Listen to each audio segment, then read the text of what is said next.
ठाकुर जी के परम भक्त थे त्रिपुरदास। बहुत अच्छा चरित्र है उनका। तो त्रिपुरदास जी जो थे श्रीनाथ जी की गगदल बना के भेजते थे। गगदल जानते हैं? कंबल। सर्दियों में जो ठाकुर जी धारण करते हैं। किसी ने श्रीनाथ जी के दर्शन किए हो, शीतकाल में दर्शन करना, ठाकुर जी का मुखमंडल दिखाई देता, बाकी सब ऐसे पूरे ढके रहते हैं, उसको गगदल बोलते हैं। तो त्रिपुरदास जी जो थे ये बहुत बड़े मंत्री थे, इनके पास मंत्री पद पर थे तो खूब धन आता था। तो ये बढ़िया सोने की जड़ाऊ, चांदी की जड़ाऊ, बढ़िया गगदल भेजते थे ठाकुर जी को। किसी ने जाके बादशाह से शिकायत कर दी, बोले त्रिपुरदास जी आपके खजाने के सारे पैसा लगा के गगदल बना के श्रीनाथ जी को भेज देते हैं। तो बादशाह ने इनको अपनी मंत्री पद से हटा दिया, और जैसे ही ये मंत्री पद से हटे कंगाली आ गई, गरीब हो गए। अब इनके पास इतना भी धन नहीं था कि गगदल खरीद के भेज सकें। तो एक लिखने वाली कलम थी इनके पास, वो कलम बेच दी जाकर के, तो उससे 1 रुपया मिला। 1 रुपया से इन्होंने जो वस्त्र खरीदा, बिल्कुल 3rd क्लास वस्त्र खरीदा, 1 रुपए का आया।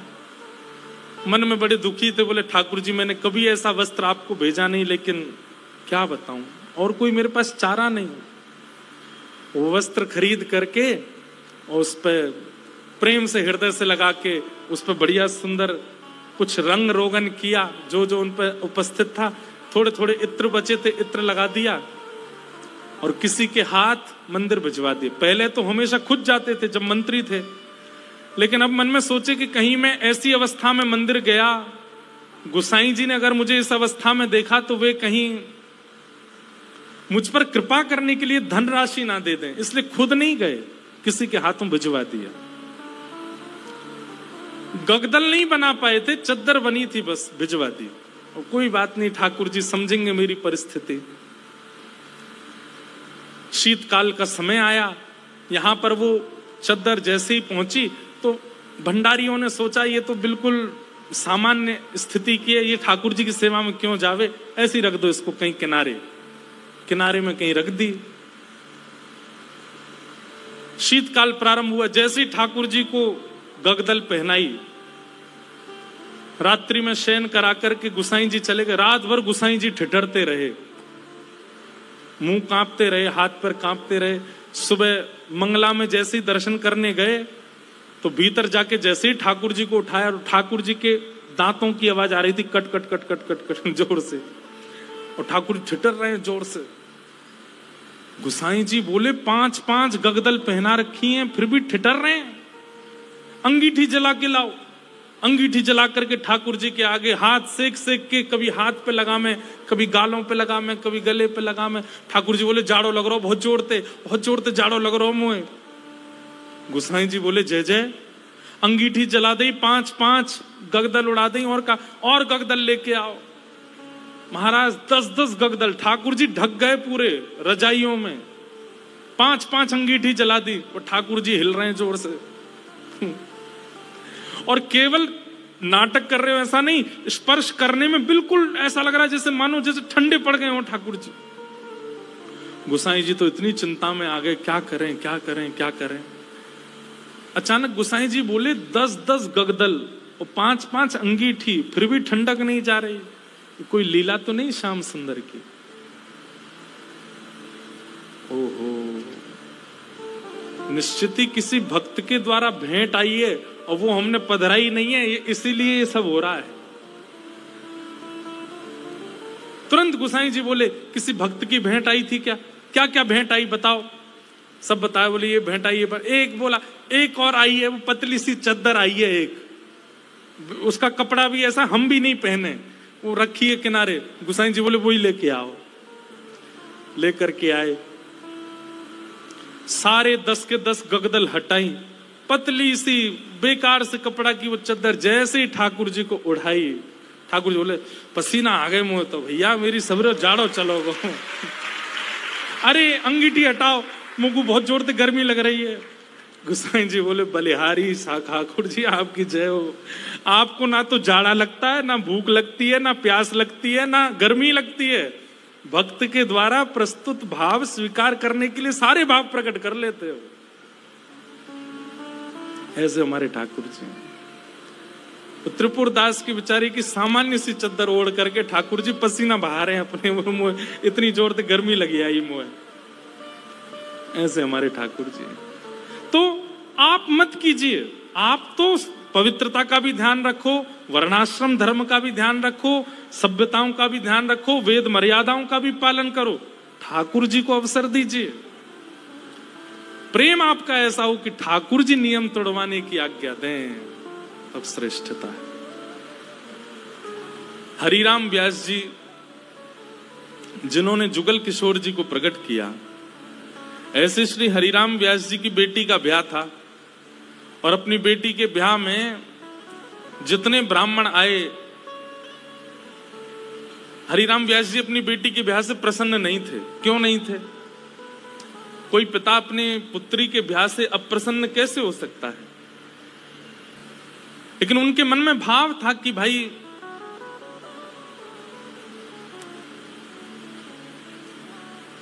वृंदावन से बाहर क्यों जा रही हो? अपनी बेटी से कह रहे थे कि भाग्य होता है तब वृंदावन प्राप्त होता है, और तुम ब्याह करके अपने पति के साथ विदा होकर के वृंदावन से बाहर जा रही हो, ये मुझे अप्रिय लग रहा है। बेटी ने कहा पिताजी ये तो स्वभाव है कि बेटी को बाहर जाना ही पड़ता है, और बाहर कहां, जहां पति का घर है वहां जाना पड़ेगा। तो हरिराम व्यास जी बोले तुम्हारे पास दो उपाय हैं। बोले क्या? या तो पति से कहो कि वृंदावन में घर बना ले, या फिर उसी से ब्याह करो जो वृंदावन में रहता हो। पुत्री बोली पिताजी अब सब बातें हो चुकी हैं और हमें भी जिससे ब्याह हो रहा है वो हमको बड़ा प्रिय है, अब हो जाने दो ब्याह, ठीक है आते रहेंगे वृंदावन। तो इस बात से इतने नाराज हो गए हरिराम व्यास जी कि तुमको व्यक्ति विशेष प्रिय है। अरे हरिराम व्यास जी तो ये तक बोल गए थे कि भाई लंगड़ा हो, वृंदावन का हो तो उससे ब्याह कर लो, कोई गुण ना हो लेकिन वृंदावन का तो ब्याह करो, क्योंकि वृंदावन रहने को मिलेगा। लेकिन तुम और गुणों को देख करके वृंदावन छोड़ करके जा रही हो, ये तुम्हारा सबसे बड़ा दुर्भाग्य है। तो अपनी बेटी के ब्याह से प्रसन्न नहीं थे, तो हरिराम व्यास जी की पत्नी और बाकी बच्चे बोले पिताजी को रहने दो नाराज, हम तो ब्याह करेंगे आनंद से। और हरिराम व्यास जी के शिष्य थे ओरछा के राजा मधुकर शाह, उन्होंने पूरी शादी की व्यवस्था की, लेकिन हरिराम व्यास जी की भौएं चढ़ी नहीं। और ज्यादा दुखी तो वे तब हो गए कि उन्होंने एक शर्त रखी, चलो ठीक है ब्याह कर रहे हो तुम, अपनी मर्जी से कर रहे हो, सब ठीक है, लेकिन पहली पंगत वैष्णव जनों को, संत जनों को, रसिक जनों को करानी पड़ेगी। लेकिन जब ब्याह का प्रसंग आता है ना, तो घर के लोग इन सब चीजों पर विश्वास करते नहीं है। घर के सब सदस्य बोले पहली पंगत तो बारात की होगी। बोले पिताजी ने कहा संतों को कराओ। बोले बोलने दो उनको, तुम तो उन्हीं को करा दो। और रही बात संतों की, तो एक काम करते हैं, पहले ही पूड़ी कचौड़ी जो भी बना है दावत में पहले ही निकाल करके अलग धर देते हैं, जब संत आएंगे उनको पवा देंगे। हरिराम व्यास जी को ये बात पता चल गई तो इतने नाराज हो गए। उनका एक पद भी है,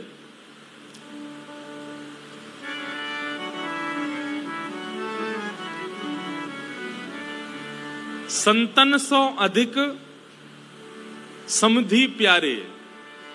बोले संत इतने प्रिय नहीं है, वो समधि बहुत ज्यादा अच्छा लगता है, उसको तो गरम गरम खवा रहे हैं और संतों के लिए अलग निकाल दिया है। बड़े नाराज हुए, बोले संतों का अपमान कर रहे हो। बेटी बोली पिताजी मेरा ब्याह है, आप बिल्कुल खुश नहीं हो। बोले मुझे खुशी करानी है तो वृंदावन से बाहर मत जाओ। ब्राह्मण लोग आए जो ब्याह पढ़ा रहे थे, तो हरिराम व्यास जी बड़े विद्वान थे, तो ब्राह्मण आकर के बैठे, सबने बैठ करके हरिराम व्यास जी से वार्ता की। तो ब्राह्मण सब बोले व्यास जी कोई अच्छी बात सुनाओ। तो हरिराम व्यास जी पद गाने लगे, वे मरे जिन मेरे घर ब्याह पड़वायो। सारे ब्राह्मण बोले ऐसा मत कहो। भगवान बोले कि तुम भाग जाओ यहां से, या तो पुत्री को कहो कि वो वृंदावन छोड़ करके नहीं जाए, और यदि वो जाने का मन बना चुकी है तो वो सब मर जाएंगे जिन्होंने ब्याह पढ़ाया। ब्राह्मण तो घबरा गए। फिर अंत में मधुकर शाह जो राजा थे ओरछा के, उन्होंने हरिराम व्यास जी को प्रणाम किया। बोले मैं जिम्मेवारी लेता हूं, आपके दामाद और बेटी बाहर नहीं जाएंगे, मैं यहीं घर बनवा दूंगा, वो यहीं रहेंगे। तब हरिराम व्यास जी प्रसन्न हुए। मतलब हम संसारी लोग हैं, हमारे लिए कई बार रिश्ते नातेदार ज्यादा हो जाते हैं, ठाकुर जी से ज्यादा हो जाते हैं। हमारे लिए कई बार दिखावा ज्यादा हो जाता है, कई बार सब प्रदर्शन में हम लोग ज्यादा चले जाते हैं, हमारे लिए भक्ति भाव कहीं पीछे छूट जाता है। पर वृंदावन को भजने वाले के लिए ठाकुर जी प्रधान है और कुछ प्रधान नहीं है। इसलिए वहां धर्म प्रधान नहीं है, प्रेम प्रधान है। एक भगवान के परम भक्त थे, नारायण दास उनका नाम था। बहुत ध्यान से सुनना। नारायण दास जी को भी वृंदावन से बहुत प्रेम था, और वृंदावन का प्रेम उन पर ऐसा चढ़ा कि वो गोपी भाव में रहने लगे। और कैसा गोपी भाव? श्रृंगार कर लेते, बिंदी लगा लेते, मांग में सिंदूर भर लेते, बड़े बड़े केश कर लिए थे, पैरों में नूपुर पहनते, हाथों में चूड़ियां पहनते और लहंगा पहन करके और बढ़िया सुंदर श्रृंगार करके किसी के सामने नहीं जाते थे। अपने गोपाल जी उनको तैयार करके, उनका श्रृंगार करके उनका भोग लगा के उनके सामने नाचते थे, अपने ठाकुर जी के आगे। और किसी को नहीं दिखाते थे, बस अपने ठाकुर जी को दर्शन कराते थे। नाचते थे, गाते थे, रिझाते थे, और फिर नाचते नाचते फिर प्रसादी सिद्ध करते, प्रसादी सिद्ध करके फिर राजभोग करा देते, व्यारू करा देते, कलेऊ करा देते, ठाकुर जी के अष्टाम लीला करते, अष्टयाम भोग धराते। लेकिन नृत्य और गायन ये दो सेवा नहीं छोड़ते थे। लेकिन धीरे धीरे वैष्णवों ने उनको देखना, ढूंढना शुरू कर दिया। लोग उनकी कुटिया में जाने लगे, तो वैष्णवों को तो वो बैठने देते थे। बोले आप सब तो ठाकुर जी के समान हो, आपके सामने तो मैं नाच सकता हूं। सब लोग इधर देखो, ध्यान से, आवाज आ रही है हमारी? नृत्य कर रहे थे। नृत्य की ख्याति ऐसी हुई कि एक बार एक बहुत श्रेष्ठ नृत्य करने वाला व्यक्ति आया, और उसको किसी ने कहा कि भाई हमारे यहाँ एक साधु हैं, वो किसी के आगे नृत्य नहीं करते, ठाकुर जी का, एक बार उनके नृत्य देख लो आप। तो बहुत बड़े नृत्य करने वाले ने जब उनका नृत्य देखा तो वो बोला कि महाराज, मैं बड़े बड़े दरबारों में जाकर के नृत्य करता हूं, ऐसा नृत्य मैंने आज तक नहीं देखा। सब लोगों ने कहा, बोले भैया ये ठाकुर जी के लिए नृत्य करते हैं। लेकिन उस नृत्य करने वाले ने किसी बादशाह को खबर करा दी कि वृंदावन में एक महात्मा है, और बोले वो गोपी बनकर के अपने ठाकुर जी के आगे नृत्य करते हैं और गाते हुए नृत्य करते हैं, ऐसा नृत्य मैंने आज तक नहीं देखा। अब बादशाह के तो मन में आ गई कि मुझे उनका नृत्य देखना है, और प्राचीन काल के राजाओं के मन में आ जाए और वो ना मिले तो वो तो मारने तक आतुर हो जाते थे।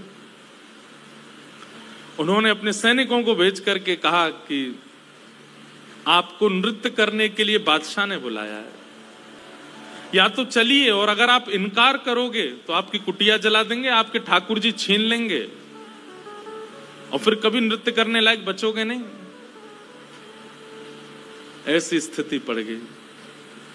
रोने लगे अपने ठाकुर जी के आगे। बोले नाथ, मेरा नृत्य किसी और को रिझाने के लिए नहीं है, ये मैं कैसी स्थिति में आपने डाल दिया हूं। अगर जाता हूं तो मेरा नृत्य, मैं नृत्य को प्रसाद के रूप में प्रस्तुत करता हूं, वो झूठा हो जाएगा। कोई और अगर उसका आस्वादन करेगा तो वो फिर उच्छिष्ट हो जाएगा, और उच्छिष्ट वस्तु आपको कैसे पधराऊंगा दोबारा। और यदि नहीं जाता हूं तो कुटिया जला देंगे, आपको छीन लेंगे, राजा है ताकतवर, उसके आगे मेरी चलेगी नहीं। रात भर रोते रहे अपने ठाकुर जी के आगे। इतने में ठाकुर जी स्वप्न में प्रकट हो गए। और स्वप्न में प्रकट होकर के ठाकुर जी बोले, तुमको वहां नृत्य करने में दिक्कत क्या है? बोले, मैं आपके सामने नृत्य करता हूं बस। तो बोले, हमको ले चलो, हमें वहां बैठा देना, हमें देखते देखते नाच लेना, राजा को भूल जाना। तब वो कहते हैं, बोले कि महाराज वो स्थान आपके लायक नहीं है, वो राजा है, वो मांस भी खाता है, मदिरा भी पीता है, ना जाने कैसे कैसे उसके आचरण हैं, उसका स्थान कैसा है, वहां पर नृत्यांगनाएं आती हैं, ना जाने कैसे कैसे वहां पर व्यवहार होते हैं, वहां मैं अपने ठाकुर जी को लेके नहीं जाऊंगा। ये वैष्णव का स्वरूप होता है, वो अपने ठाकुर जी के आगे प्रदर्शन को आगे नहीं करता, वो अपने ठाकुर जी की सेवा के आगे एक बार को बड़े से बड़े उत्सवों का त्याग कर देगा, बड़े से बड़े उपाधियों का त्याग कर देगा, लेकिन अपने ठाकुर जी को ऐसे ही कहीं बेक नहीं देता। बोले, ये तो नहीं चलेगा, आपको लेके तो नहीं जाऊंगा मैं।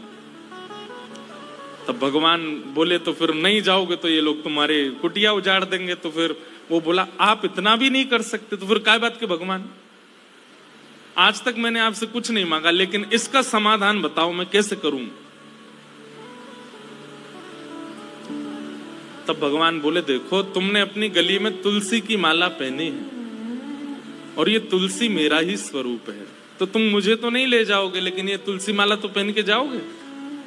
इनको तुम एक सिंहासन पर पधरा देना और इनको मेरा ही रूप मान करके, मुझे अनुभव करके, मेरा आभास करके तुम वहां नृत्य कर देना। नृत्य भी हो जाएगा, मेरे सन्मुख भी हो जाएगा और तुम्हारा बात भी बनी रहेगी। नारायण दास जी बोले, भगवान पक्का ना ये तुलसी आपका ही? बोले, पक्का 110% मेरा ही स्वरूप है, जाओ। नारायण दास जी गए और राजा के यहाँ जाकर के बोले, महाराज मैंने गले में जो ये माला पहनी है बड़ी तुलसी की, इसके लिए मुझे एक आसन दे दो, मैं इनको पधरा करके फिर नाचूंगा, नहीं तो ये तो विक्षेप डालेंगे। पधरा करके आसन पर, और जैसे नृत्य करने लगे, उनके मन में कदापि ये भाव नहीं आया कि ये तुलसी हैं, ये केवल माला हैं। यही सोचने लगे श्याम सुंदर हैं। श्याम सुंदर विचार करके जब घूमने लगे नृत्य करते करते, तो हर घूमने के बाद एक बार देखते, और जब द्रुत गति से घूमने लगे, चक्र लेने लगे, लेते लेते लेते उनको वहां तुलसी नहीं, साक्षात सचल त्रिभंग लली श्याम सुंदर दिखने लगे। आज तक अपनी कुटिया में नृत्य किया था तो कभी ठाकुर जी ऐसे प्रत्यक्ष प्रकट नहीं हुए, लेकिन आज उस दरबार में ठाकुर जी प्रत्यक्ष प्रकट हो गए। क्यों? उनकी भावना से रीझ करके ठाकुर जी प्रकट हो गए। और जैसे ही ठाकुर जी प्रकट हुए, वो चक्र लेते लेते लेते लेते लेते वहीं उन्होंने प्राण त्याग दिए और ठाकुर जी में विलीन हो गए। नारायण दास कहने का अभिप्राय क्या? वृंदावनियों को और वृंदावन भजने वालों को कई बार व्यवहार प्रधान नहीं होता, उनके लिए धर्म प्रधान नहीं है, उनके लिए अर्थ प्रधान नहीं है, उनके लिए काम प्रधान नहीं है, उनके लिए मोक्ष भी प्रधान नहीं है, उनके लिए केवल प्रेम प्रधान है। हमारे आप लोग जाएंगे तो आप क्या कहेंगे, कहां जा रहे हो? बोले बरसाने जा रहे हैं, राधा रानी का दर्शन करने। लेकिन अगर कोर ब्रजवासी से पूछोगे कहां जा रहे हो, बोले बरसानो जा रहे हैं लाडली जी को दर्शन करवे। क्या बोलेंगे? लाडली जी। क्यों? प्रेम प्रधान हो जाता है, वहां पर भगवत तत्व की बात नहीं करते। कोर वृंदावनवासी से पूछोगे, आपसे पूछे कहां जाओ, राधा रमण जी दर्शन करने जा रहे हैं, पर बिल्कुल वृंदावनवासी होगा तो बोलेगो श्री लालजू को दर्शन करवे जा रहे हैं। और एक और बात बताऊं, और ज्यादा उपासक वृंदावन के, वो क्या बोलेंगे? श्री जी को दर्शन करवे जा रहे हैं। श्री जी, हमारे वृंदावन में ठाकुर जी को भी श्री जी बोलते हैं, किशोरी जी को भी श्री जी, ठाकुर जी को भी श्री जी। श्री जी बोलते हैं तो समझो युगल का नाम बोला गया है, अकेली किशोरी जी नहीं है श्री जी। श्री जी माने ठाकुर जी और किशोरी जी दोनों। श्री माने राधा रानी और जी कौन है? बोले लाल जी, श्री जी। वृंदावन में प्रेम प्रधान है, धर्म अर्थ काम और मोक्ष नहीं है।